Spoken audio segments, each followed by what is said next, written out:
امام صادق علیہ السلام کی نظر میں مومن کا دل کس چیز کی طرح ہوتا ہے اور اچھائیاں اور برائیاں اس پر کس طرح اثر انداز ہوتی ہیں، جاننے کی کوشش کریں گے آج کے ایپیسوڈ میں۔ ناظرین کرام، سلام علیکم۔ تفسیر نور کے اس قرآنی سفر میں آپ تمام قرآنی دوستوں کو ایک مرتبہ پھر سے خوش آمدید عرض کرتے ہیں۔ آج ہم سورہ مبارکہ اعراف کی مزید 4 آیتوں کی تفسیر کے ساتھ آپ کے سامنے حاضر ہوئے ہیں۔ تو چلیے چلتے ہیں آج کی پہلی 3 آیتوں کی تفسیر کو جاننے کے لیے ان کی تلاوت اور ترجمے کو سنتے ہیں۔ كتاب أنزلناه إليك مبارك ليدبروا آياته وليتذكر أولو الألباب بسم الله الرحمن الرحيم أفأمن أهل القرى أن يأتيهم بأسنا بياتا وهم نائمون أوأمن أهل القرى أن يأتيهم بأسنا ضحى وهم يلعبون أفأمنوا مكر الله فلا يأمن مكر الله إلا القوم الخاسرون۔ آیا ان بستیوں والے اس سے بے خوف ہو گئے ہیں کہ ان پر ہمارا عذاب راتوں رات آ جائے جبکہ وہ سو رہے ہوں؟ یا کیا بستیوں والے اس سے بے خوف ہو گئے ہیں کہ ان پر ہمارا عذاب دن چڑھے یعنی چاشت کے وقت آ جائے جبکہ وہ کھیل کود رہے ہوں؟ یا یہ لوگ اللہ کے عذاب یا اس کی خفیہ تدبیر سے بے خوف ہو گئے ہیں؟ حالانکہ اللہ کے عذاب یا اس کی خفیہ تدبیر سے وہی لوگ بے خوف ہوتے ہیں جو گھاٹا اٹھانے والے ہوں۔ تو یہ تھی ان 3 آیتوں کی تلاوت اور ان کا ترجمہ۔ بڑھتے ہیں ان 3 آیتوں کے ذیل میں بیان ہوئے نکات کی طرف تاکہ ان سے کچھ سیکھ سکیں۔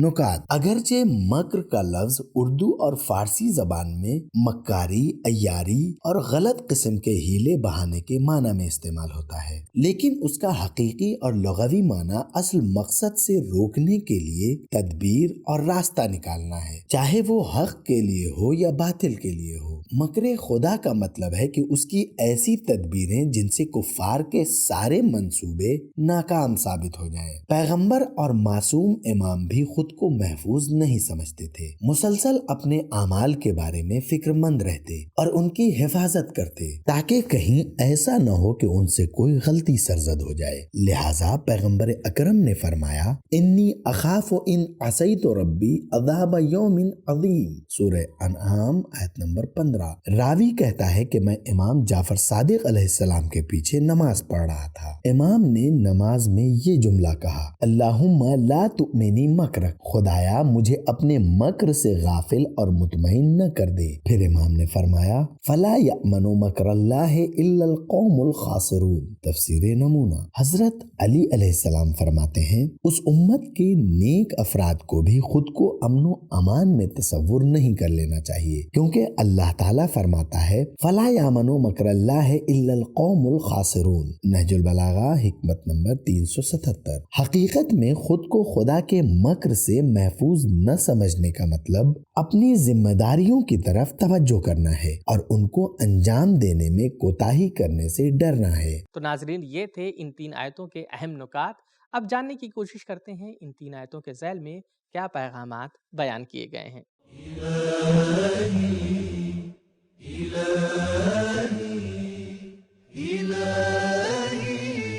پیغام نمبر 1، ذمہ داری کے احساس کے لیے خطرے کا احتمال اور گمان بھی کافی ہے۔ نمبر 2، موجودہ پرامن اور پرآسائش نظام کی وجہ سے مغرور نہیں ہو جانا چاہیے اور خود کو ہرگز امان میں تصور نہیں کر لینا چاہیے۔ یہ مت سمجھو کہ عذاب صرف پچھلی قوموں کے ساتھ ہی مخصوص ہے۔ اللہ کا قانون تمام زمانوں کے لیے اور ہر قوم کے لیے ایک جیسا ہے۔ نمبر 3، اگر خدا ارادہ کرے تو اپنا قہر و غضب غضب اس وقت نازل کر دے جب کوئی چارہ کار موجود نہ رہے اور راتوں رات سب کو ہلاک کر کے رکھ دے۔ نمبر 4، متوجہ کرنے اور غفلت کو دور کرنے کا مقصد خطرے کا احتمال بیان کرنا ہے۔ نمبر 5، بیہودہ کام خدا کے غضب کا سبب ہے۔ نمبر 6، ایمان اور تقوی کے بغیر یہ زندگی ایک کھیل تماشے کے علاوہ کچھ نہیں۔ نمبر 7، کبھی بھی خود کو عذاب خدا سے محفوظ نہ سمجھیں، ڈر اور امید کے درمیان زندگی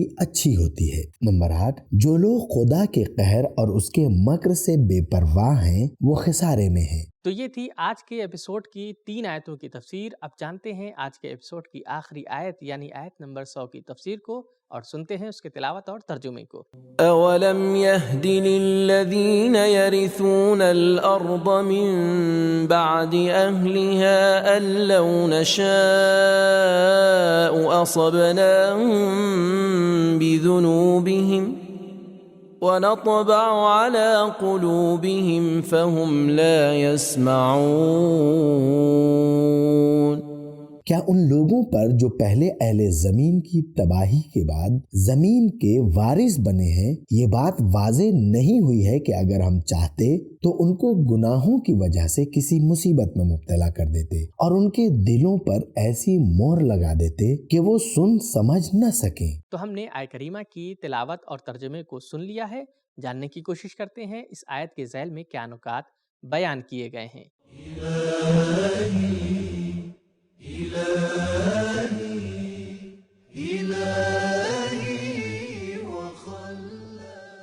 نکات۔ امام جعفر صادق علیہ السلام نے فرمایا، مومن کا دل ایک سفید کورے کاغذ کی مانند ہے۔ جب وہ گناہ کرتا ہے تو اس کاغذ پر ایک کالا نقطہ لگ جاتا ہے، اور اگر وہ توبہ کر لے تو وہ کالا نقطہ مٹ جاتا ہے، لیکن اگر وہ گناہ کو کرتا رہے تو نقطہ پھیلتا رہتا ہے یہاں تک کہ سارے دل کو سیاہ کر دیتا ہے اور خیر و نیکی کے پہنچنے میں رکاوٹ بن جاتا ہے، پھر اس کی سعادت کے لیے کوئی راستہ نہیں رہتا۔ چنانچہ اللہ تعالیٰ نے فرمایا، بل رانا علی قلوبہم، سورہ مطففین آیت نمبر 14۔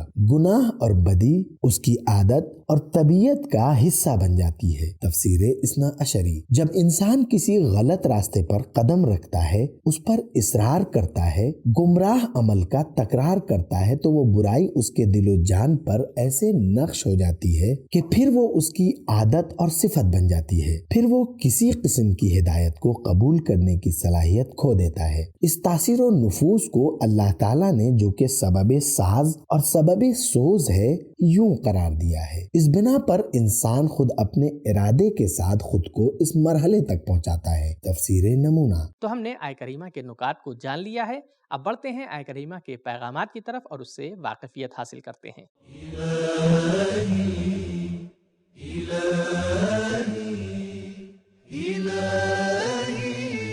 پیغام نمبر 1، غافل لوگ تنبیہ اور ملامت کے حقدار ہیں۔ جو لوگ اقتدار یعنی کرسی تک جا پہنچتے ہیں انہیں چاہیے کہ پچھلی حکومتوں اور ان کے اقتدار کے کارنامے کی بھی جانکاری رکھیں اور ان کے اچھے برے تجربوں سے بھی فائدہ اٹھائیں۔ نمبر 2، اللہ کی سزا انسان کے گناہوں کی وجہ سے ہے۔ گناہ دلوں پر مہر لگنے کا سبب ہوتا ہے، انسان کی صحیح سمجھ بوجھ میں رکاوٹ اور توفیق کے چھن جانے کا سبب ہوتا ہے۔ نمبر 3، دینی حقائق کو درک نہ کر پانا خدا کی طرف سے سزا ہے۔ نمبر 4، تاریخ پر جو خدائی قانون مسلط ہے وہ اٹل، مستقل اور پائیدار ہیں، اس لیے گزرے لوگوں کی تاریخ آنے والوں کے لیے رہنما بن سکتی ہے۔ تو ناظرین، آج کے ایپیسوڈ میں ہمیں یہ معلوم ہوا کہ امام صادق علیہ السلام نے فرمایا، مومن کا دل ایک سفید کاغذ کی طرح ہوتا ہے۔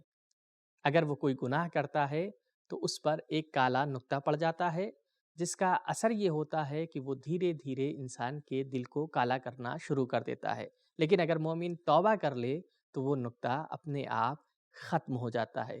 اگر توبہ نہ کی تو یہ نقطہ اتنا آگے بڑھ جاتا ہے کہ پورا دل کالا ہو جاتا ہے، اور اس کا انجام یہ ہوتا ہے کہ پھر برائیاں اس کی عادت بن جاتی ہیں۔ اللہ ہم سب کو اس برائی سے، گناہ سے محفوظ رکھے اور ہمیں توفیق دے کہ اگر ہم سے کوئی غلطی ہو جائے تو ہم اللہ کی بارگاہ میں اس ماہ مبارک رمضان میں خدا سے لو لگا سکیں، اپنے گناہوں کے لیے مغفرت طلب کر سکیں۔ تو یہ تھا ہمارا آج کا ایپیسوڈ۔ اس رمضان سبیل قرآن کے ساتھ قرآن پڑھیں بھی اور سمجھیں بھی۔ ملتے ہیں اگلے ایپیسوڈ میں، تب تک کے لیے شکریہ، خدا حافظ۔